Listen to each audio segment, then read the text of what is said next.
우리가 그런 말 할 때 있어요. 대주목에 진주목걸이, 이런 말 할 때 있습니다. 이 고귀한 것의 가치를 알지 못하는 사람에게 그것이 어울리지 않는다라는 뜻이지요. 예수님께서도 그렇게 말씀하셨어요. 마태복음 7장 6절 말씀이에요. 시작.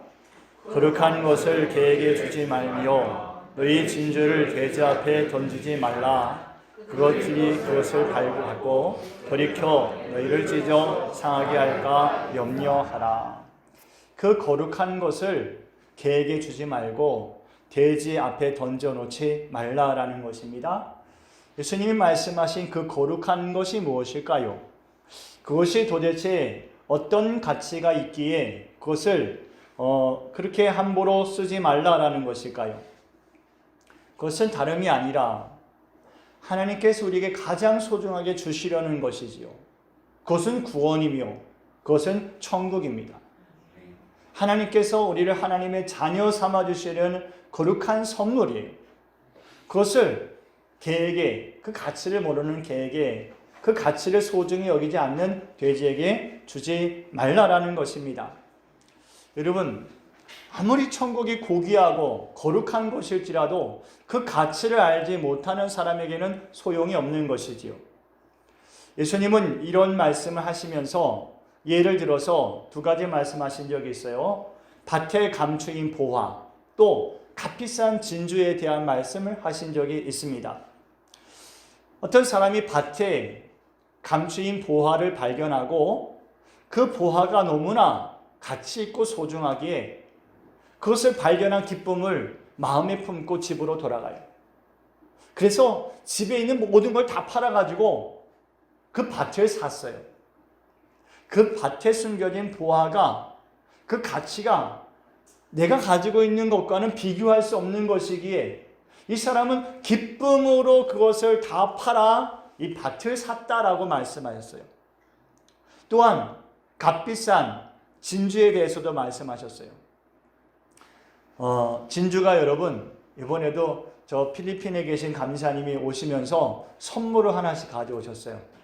진주 목걸이를 하나씩 해가지고, 진주 목걸이 맞습니까? 제가 안 열어봤는데. 진주 목걸이를 우리 감사님도 하나씩 다 해서 15개를 준비해 오셔가지고 주셨어요. 아니, 필리핀에 계신 선교사님이 무슨 돈이 있어서 진주 목걸이를 선물하겠습니까? 근데 진주가 몇백 원짜리부터 몇 천원까지짜리가 있다는 거예요. 몇 천만 원짜리까지가 있다는 거예요.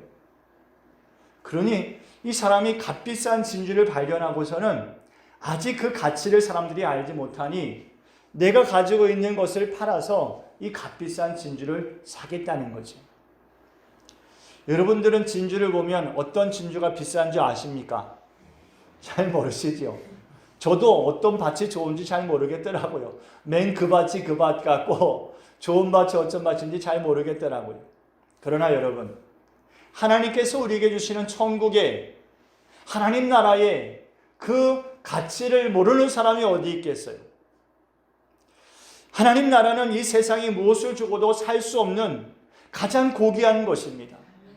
누가 이 땅에서 가장 좋은 것을 누리며 산다 하여도 그 날수가 100년을 더하겠습니까? 그러나 하나님 나라는 우리를 하나님의 거룩한 자녀의 권세를 얻게 하시고 그 나라에 영원히 살게 하시는 줄을 믿습니다. 우리에게 영혼이라는 것이 있지 않습니까? 육은 낡아지고 썩어질 것이지만 우리의 영혼은 하나님께서 주신 것이라 영원해요. 그런데 우리가 영원히 살아갈 그 인생을 하나님께서 하나님의 나라로 인도하신다면 이보다 더 크고 소중한 선물이 어디 있겠습니까? 저는 여러분들이 오늘 예배에 나온 우리 황석은 선도님, 황하는 선도님까지 다 하나님 나라의 소중함을 마음에 깊이 새기시기를 바랍니다. 아멘. 그런 사람이 하나님 나라의 백성인 거예요. 하나님 나라를 소중히 여기고 아까워할 줄 아는 사람, 그래서 나를 불러주신 은혜가 너무너무 감사하고 고마운 사람, 그 사람이 하나님의 백성인 줄을 믿습니다. 우리는 오늘 이 시간 말씀을 들으면서 생각해 봐야 돼요. 나는 정말 소중한 것을 소중히 여기며 살고 있는가? 나는 비교할 수 없는 그 값진 보화를 발견하고 그 값진 진주를 발견하고 그 기쁨을 누리면서 살아가고 있는가 우리 생각해 봐야 할 줄을 믿습니다. 어떤 사람은 값비싼 밭의 보화, 진주를 발견했음에도 불구하고 세상의 염려와 근심에 매여서 그것을 다시 팔아버리는 사람들이 있어요. 세상의 작은 염려와 근심에 매여서 다시는 얻을 수 없는 그 값진 것들을 팔아버린다는 거예요. 여러분 누가 여러분들에게 100억을 줄 테니 당신 아들을 나에게 파시오 그러면 팔겠습니까? 100억이면 좀 고민해 보겠습니까? 여러분, 우리는 그래요. 우린 세상의 작은 가치 때문에 정말 무엇을 주고도 살 수 없는 소중한 것을 팔아버릴 때가 있습니다. 여러분, 믿음이 약해질 때가 왜 없겠습니까? 고민될 때가 왜 없겠어요? 내가 가진 믿음이 정말 소중한 것인가? 의심될 때가 왜 없겠습니까? 그러나 여러분, 천국문 앞에 섰을 때 우리는 하나님을 향한 믿음, 우리를 구원하신 하나님의 은혜가 없이는 그 문에 들어갈 수 없음을 잊지 말아야 될 줄을 믿습니다. 비행기 티켓을 샀어요. 그 티켓이 처음엔 종이장 같이 느껴지겠지만 비행기를 탈 때는 그거 없으면 못 타는 거예요. 우리가 가진 믿음, 우리가 하는 신앙생활, 하나님께 드리는 기도, 믿음의 간구와 고백, 그것이 한마디 말 같고 손바닥 뒤집듯이 가벼운 것 같지만 여러분 그 믿음이 하나님 나라에 들어갈 때는 비행기 티켓같이 중요한 것입니다. 우리는 그래서 우리가 가진 이 믿음, 정말 작고 작은 겨자씨 같은 믿음일지라도 소중히 여기고 그 가치를, 그 은혜를 베푸신 하나님의 은총을 귀히 여겨야 할 줄을 믿습니다. 히브리서 12장 2절 말씀에 이렇게 말씀하셨어요. 다 같이 봅니다. 믿음의 주요 또 온전하게 하시는 이인 예수를 바라보자. 그는 그 앞에 있는 기쁨을 위하여 십자가를 참으사 부끄러움을 개의치 아니하시더니 하나님 보좌 우편에 앉아 계십니다. 예수님은요, 우리를 구원하실 그 기쁨으로 충만하셨어요. 내가 이 십자가를 지면 내 살아가는 자녀들을 다 구원할 수 있어. 예수님은 그 소망으로 충만하셨어요. 그래서 그 기쁨을 위하여 십자가의 부끄러움을 개의치 아니하셨다 그러셨어요. 십자가 앞에서 벌벌벌벌 떨면서 야 내가 쟤들을 위해서 죽어야 돼? 이런 고민하시는 게 아니라 우리를 구원하시기를 기뻐하셔서 십자가를 지시기를 주저하지 않으셨다는 것이에요. 하늘의 존귀한 영광을 내어버리고 비천한 육신의 몸을 입고 가난한 자의 대명사가 되셔서 이 땅에 오셨지만 예수님은 개의치 아니하셨어요. 온갖 비난과 핍박과 위협을 받으시면서도 예수님은 꿋꿋하게 그 길을 가셨어요. 조롱을 받으시고 침뱉음을 받으시고 가시면류관을 쓰시며 채찍질을 당하셔도 예수님은 그 길을 꿋꿋하게 가셨어요. 그 무거운 십자가를 지고 오늘 주보에 그 사진을 실었어요. 예수님께서 십자가를 지고 골고다 온다고 올라가시는 예수 여러분 얼마나 무겁고 얼마나 고통스러우셨겠습니까? 그러나 예수님은 개의치 않으셨어요. 힘 닿는 데까지 우리를 위해서 십자가를 지고 골고다 온당을 오르셨어요. 옷벗김을 당하셨어요. 실오라기 하나 걸치지 않으실 만큼 다 옷벗김을 당하시고 부끄러움을 당하셨지만 예수님은 그 부끄러움도 개의치 아니하셨어요. 우리를 구원하실 그 기쁨을 바라보셨기 때문입니다. 우리가 누구입니까? 우리는 바로 그 은혜를 입은 사람들입니다. 그 은혜를 사모해서 주님 앞에 나온 사람들이요. 하나님의 아들이 세상의 죄인을 사랑하사 목숨을 내어주신 그 은혜, 그 은혜를 우리가 오늘 입은 줄을 믿습니다. 우리가 거룩한 성도가 될 수 있는 은혜를 입었으니 우리는 여러분 그 은혜를 소중히 여겨야 할 줄을 믿습니다. 사도 바울은 오늘 어느 말씀보다도 더 강력하게 오늘의 1절 말씀을 말씀해 주었어요. 주 안에서 기뻐하라. 내가 다시 말하노니 기뻐하라 라고 말씀하고 있어요. 다 같이요. 기뻐합시다. 기뻐합시다. 주 안에서 기뻐합시다. 주 안에서 기뻐합시다. 여러분 정말 우리가 하나님 나라에 들어갈 사람들이기에 기뻐해야 될 줄 믿습니다. 예. 여러분 신랑 신부가 이제 결혼하려고 준비를 다 했어요. 아름답게 치장을 하고 집을 준비하고 다 했는데 결혼식 하는 당일날 아침에 밥을 먹는데 국이 맛이 없어요. 국이 왜 이렇게 맛이 없냐고. 오늘 결혼식 하지 말자고 그럴 겁니까? 여러분 세상에서 있는 하찮은 일 때문에 우리가 하나님 나라를 얻은 이 은혜와 기쁨을 잃어버리지 마십시오. 원수 마귀는 자꾸 우리에게 원망과 시비와 다툼의 끈들을 집어던집니다. 그 올가미를 집어던져요. 원망해라, 시비해라, 다투어라, 싸워라, 망해라. 자꾸 우리에게 그 올가미를 집어던집니다. 여러분 우리는 끊임없이 그런 원수의 시비에 마음이 불안해질 때가 있고 또 생각이 흔들릴 때가 있어요. 주님께 받은 은혜까지도 위태할 때가 있습니다. 여러분 그러면 어떻게 해야 돼요? 우리는 힘써 기뻐하기를 힘써야 될 줄을 믿습니다. 매일같이 원수가 던져놓은 끈들을 끊어버려야 돼요. 원수가 던져놓은 올가미를 벗어 던져야 됩니다. 그리고 주님께서 주신 소망을 다시 한번 마음에 새롭게 하고 기쁨의 믿음의 경주를 해야 할 줄을 믿습니다. 하루하루 주님 앞에 기도하며 승리하는 삶을 사십시오. 저희 석항 1위에 새벽 기도 나오시는 분이 없어요. 저기 우리 바우키 권사님 계시구나. 우리 이제 두 분이 나오셨는데 새벽에 잠이 안 오시거든 교회로 나오십시오. 여러분 원수는 끊임없이 우리를 넘어뜨리려고 올가미를 치는데 우리는 너무 안일하게 살아갈 때가 있어요. 천국을 소유한 사람의 삶의 자세는 달라야 할 줄 믿습니다. 세상 사람들이 볼 때에 바보 같은 모습이 좀 보여야 돼요. 저 사람들은 참 바보 같다. 왜 저렇게 바보 같냐? 교회 가서 기도하고 예배하면 뭐가 나오냐? 세상 사람들은 천국을 모르니까요. 그렇게 말할 수 있어요. 그러나 우리의 눈에는 천국이 보이고 우리의 마음에는 천국의 소망으로 충만하기에 우리는 다른 어떤 것보다도 이것이 소중한 것이에요. 그래서 주님을 위해서 주님의 뜻을 따르기를 기뻐해요. 오리를 가자 하면 기쁨으로 심리를 가져요. 우리 안에 그 기쁨이 있어요.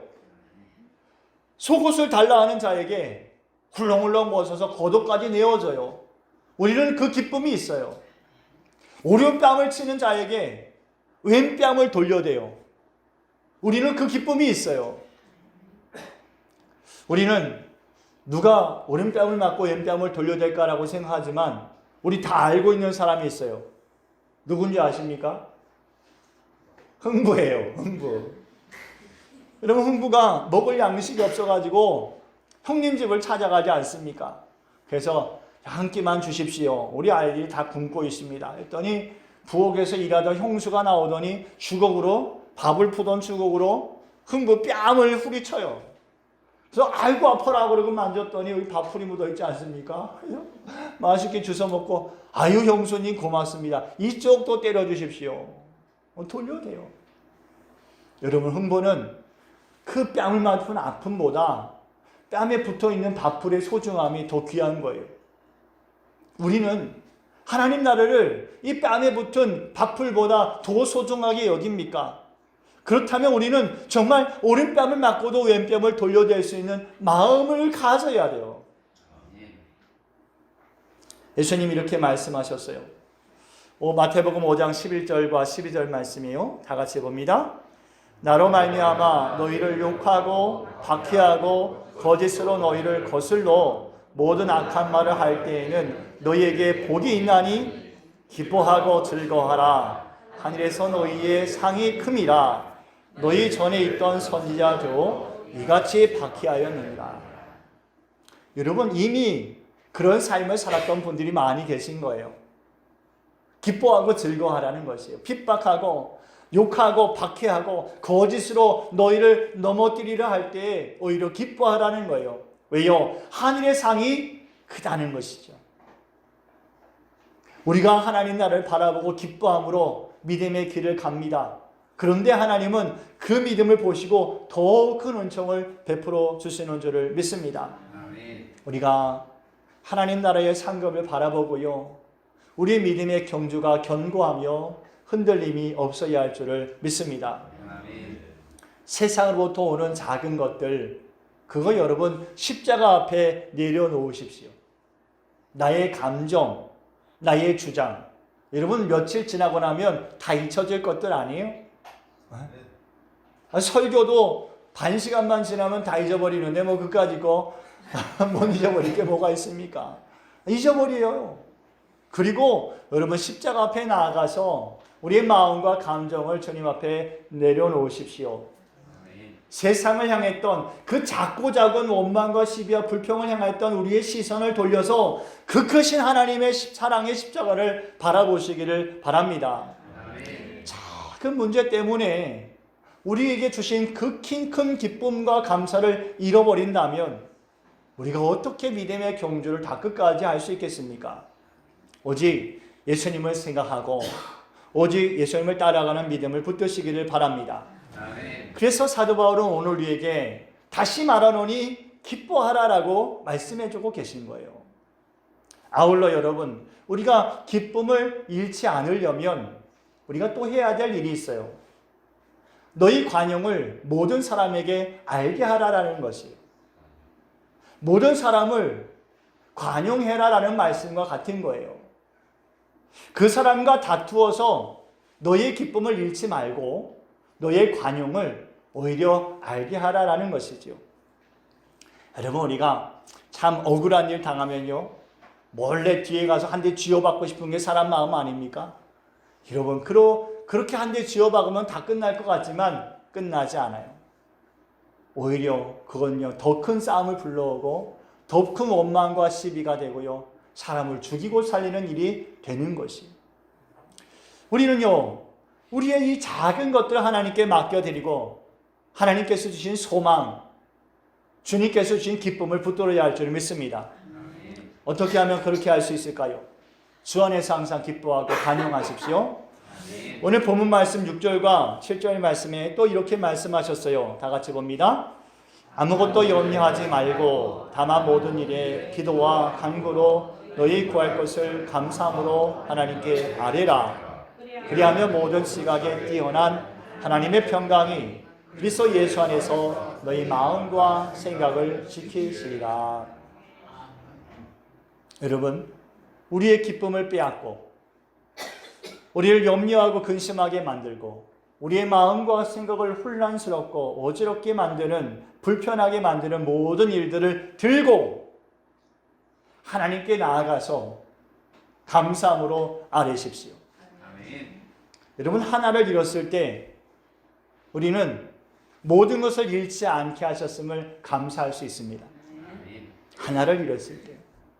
그럼 여러분, 둘을 잃었을 때는 어떻게 할까요?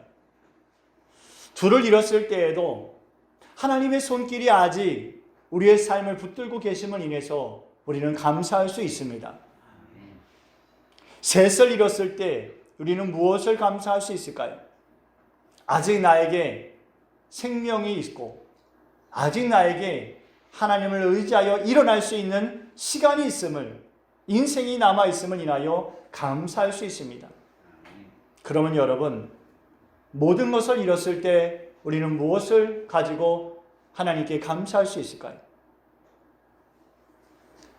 아직도 모든 것을 잃었지만, 욥과 같이 모든 것을 잃었지만 하나님이 나의 하나님이시고 그 하나님의 긍휼이 나를 붙드시고 계시기에 우리는 여전히 감사할 수 있습니다. 저 뒤에 선량한 목사님의 10가지 감사의 기도가 있지 않습니까? 자기의 아들이 총살을 당해 순교하는 순간 그 아들을 땅에 묻으면서도 하나님께 10가지 감사의 기도를 드릴 수 있어요. 하나님은 우리의 삶에요, 작은 것만 주신 것이 아니에요. 더 크고 더 위대하고 더 아름답고 고귀한 감사의 제목들을 부어 주신 줄을 믿습니다. 하나님 나라의 소망을 잃지 마십시오. 끝까지 그것을 붙들고 그 하나님 나라를 바라봄으로 감사하실 수 있기를 바랍니다. 예수님께서 하나님 나라에 대해서 이 반 바리새인에게 말씀해 주신 적이 있어요. 누가복음 17장 20절 21절 말씀에 이렇게 말씀하셨어요. 같이 봅니다. 바리새인들이 하나님의 나라가 어느 때에 임하나이까 묻거늘 예수께서 대답하여 이르시되 하나님의 나라는 볼 수 있게 임하는 것이 아니요 또 여기 있다 저기 있다고도 못하리니 하나님의 나라는 너희 안에 있느니라. 이런 이 말씀이요, 하나님 나라가 없습니다 이런 뜻이 아니에요. 예수님께서는 마지막 때에 우리를 하나님 나라로 부르시기 위해서 다시 오시리라 약속해 주셨고요, 또 십자가에 오른편에 달린 강도에게는 오늘 저녁 네가 나와 함께 낙원에 있으리라 라고 말씀하셨어요. 또 요한계시록 말씀에서는 하늘에서 새 예루살렘이 내려올 것이라 라고 말씀하셨어요. 우리에게 천국은 분명히 있습니다. 그런데 예수님께서 하나님의 나라는 너희 안에 있느니라 라고 말씀하신 것은요, 너희 안에 그 천국에서 누리는 기쁨과 소망이 또한 있어야 된다라는 말씀이에요. 우리가 다 죽어서 천국 가죠. 그러나 여러분, 이 땅에 사는 동안 우리는 천국 백성이 아닙니까? 우리는 여전히 천국 백성입니다.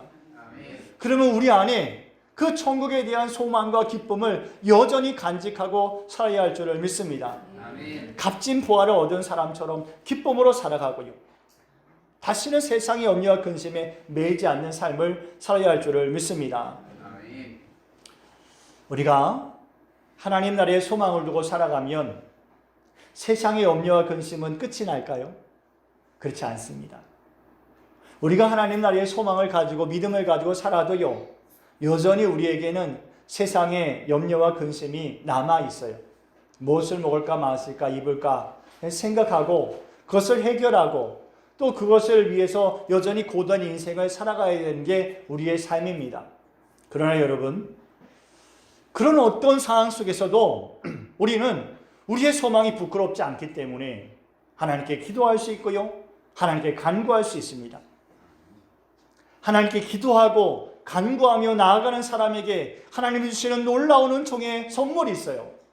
그것은 세상이 줄 수 없는 평강을 누리게 되는 것이. 평안을 너에게 주노라. 세상이 줄 수 없는 평안을 너에게 주노라.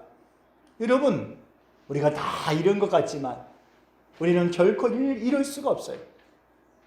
오늘 본문 말씀에 그렇게 말씀하셔요. 우리가 상상할 수도 없는 하나님의 평강이 우리에게 임하게 된다는 말씀이에요. 사람의 어떤 수단과 방법을 이용해도 하나님 주시는 평강은 비교할 수 없다는 거예요. 그것을 얻을 만한 방법과 길은 없다는 것입니다. 하나님 주시는 평강은요, 어떤 두려움도 이겨낼 수 있고요, 어떤 고난과 역경을 뛰어넘을 수도 있습니다. 하나님의 평강을 누리십시오. 때로는 마음이 아파서 기도할 때도 있고요, 때로는 눈물로 부르짖어 기도할 때도 있어요. 그러나 기도의 자리로 나아가 하나님 앞에 엎드리는 순간 우리는 세상의 무엇으로도 얻을 수 있는 평강을 누리게 될 줄을 믿습니다. 이스라엘 에브라임 지파에 엘가나라는 사람이 있었어요. 우리 다 잘 알고 있어요. 이 엘가나라는 사람이 2명의 아내가 있었습니다. 하나는 분인나고요, 하나는 한나입니다.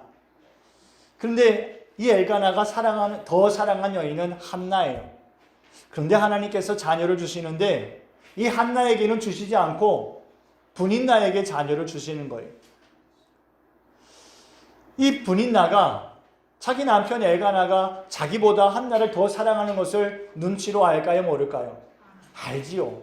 그러니 여자의 이 이 한이 온열에도 서리가 내리게 하는 이 한이 이 분인나의 마음에 맺혀 있으니 한나를 가만둘 이유가 없습니다. 괴롭히는 거예요.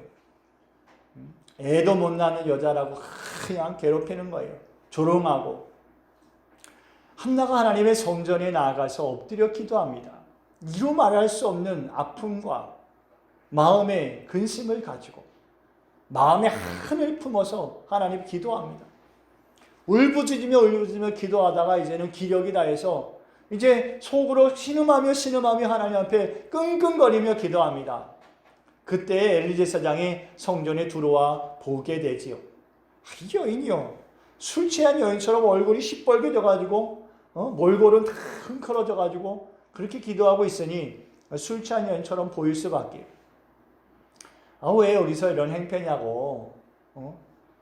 술 마셨으면 곱게 집에 가서 잠이나 자지 왜 여기 와서 이러냐고 그랬더니 이 한나가 제사장님, 그것이 아닙니다. 1차 저차 2차에서 제가 2차 저차 기도하고 있습니다 라고 얘기를 해요.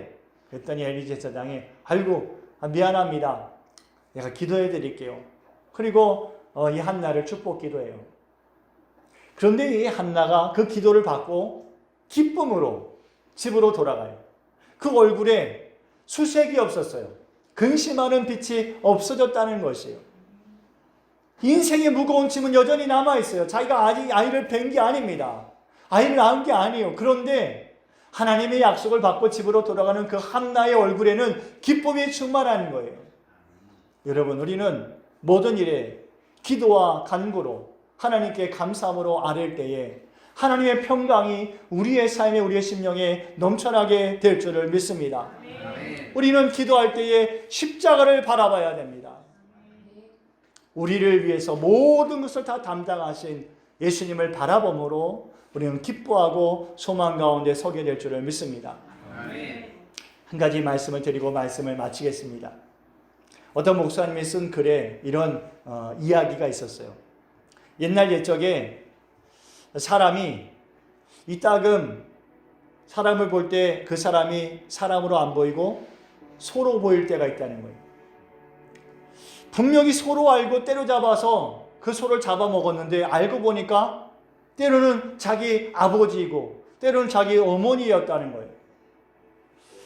이 사람이 한 번은 밭을 갈다가 소낙비가 쏟아지니까 그 소낙비를 피해서 처마 밑으로 들어갔어요. 비좁은 처마 밑에 간신히 자기 몸을 피해서 비를 피하고 있는데 송아지 한 마리가 자기도 비를 피하겠다고 그 좁은 처마 밑에 비집고 들어오는 거 아닙니까? 그래서 이 주인이요, 소가 자꾸 자기 밀어내니까 소를 때려잡았어요. 그걸 알고 보니까 그 송아지가 자기 아우였던 거예요. 그래서 이 사람이 너무나 아무리 통곡하고 울어도 돌이킬 수 없는 일이었어요.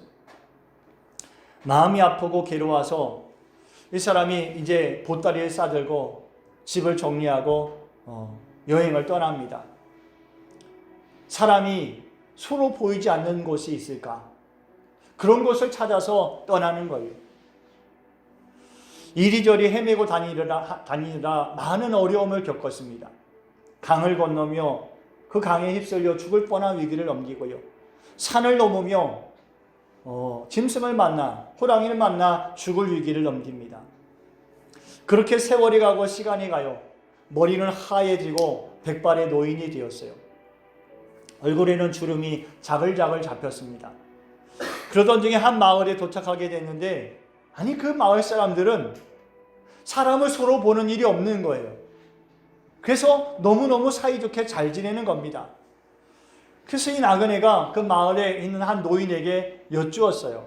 어르신, 어떻게 이 마을 사람들은 사람을 서로 보지 않고 때려잡아 먹지 않고 이렇게 사이가 좋습니까? 노인의 말이 이렇습니다. 우리도 원래는 이러지 않았습니다. 그런데 팔을 먹기 시작하면서부터 사람이 사람으로 보이기 시작했다는 거예요. 이 사람이요, 그 얘기를 듣고 그 마을에서 파씨앗을 얻어옵니다. 그리고 그 무거운 몸을 이끌고 고향으로 돌아와서 파씨앗을 심었어요. 그리고 파가 나기 시작하자 친구들을 불렀습니다. 이러저러 자기가 지나온 인생의 이야기를 하고 사연을 얘기하려고 친구들을 불렀어요. 친구들이 이 사람의 집에 왔는데 친구는 없고 소 한 마리가 앉아있는 겁니다. 그래가지고 이 친구들이요, 이 소를 때려잡아 먹었어요. 알고 보니 이 소는 소가 아니라 자기 친구였던 것이죠. 사람들이 가끔 이 친구의 집에 와 있더니 어디서 향기로운 향이 풍겨나요. 무슨 향일까 봤더니 파였어요. 이 사람들이 파를 어거적 씹어먹기 시작합니다. 어떻게 됐을까요? 눈물이 나기 시작했어요. 파가 맵지 않습니까? 눈물이 나기 시작했어요. 사람이 소로 보이지 않고 사람이 사람으로 보일 수 있는 이유는요, 서로를 긍휼히 여길 줄 아는 눈물을 흘릴 때입니다. 우리가 서로를 미워하고 다퉈서 잡아먹지 못해가지고 안달이 나요. 그러나 여러분, 마음을 바꾸십시오. 하나님께 감사함으로 아뢰시고 간구해 보십시오. 그 영혼을 위하여 긍휼히 여기는 마음을 가지고 정말 눈물로 기도해 보십시오. 그러면 우리는 서로를 하나님의 자녀로 보게 될 것이고 아끼고 사랑하게 될 줄을 믿습니다. 아멘. 우리가 하나님의 자녀로 서로를 기뻐할 수 있는 것은요, 그렇게 가능한 거예요. 서로를 용납하십시오. 그리고 용납할 수 없는 일들이 우리 마음을 괴롭게 하거든 그것을 싸들고 사람을 찾아갈 것이 아니라 십자가 앞에 나아가십시오. 그 짐을 풀어놓고 십자가를 바라보면 그 풀어놓은 짐들은 다 어느새 예수님이 거두어가시고 예수님만 보이게 될 줄을 믿습니다. 눈물로 서로 용납하며 기도와 간구로 하나님께 아뢰어 하나님께서 주시는 평강을 누리시고 그 평강함으로 주의 나라를 바라보는 거룩한 성도가 되시기를 축원합니다. 기도드리겠습니다.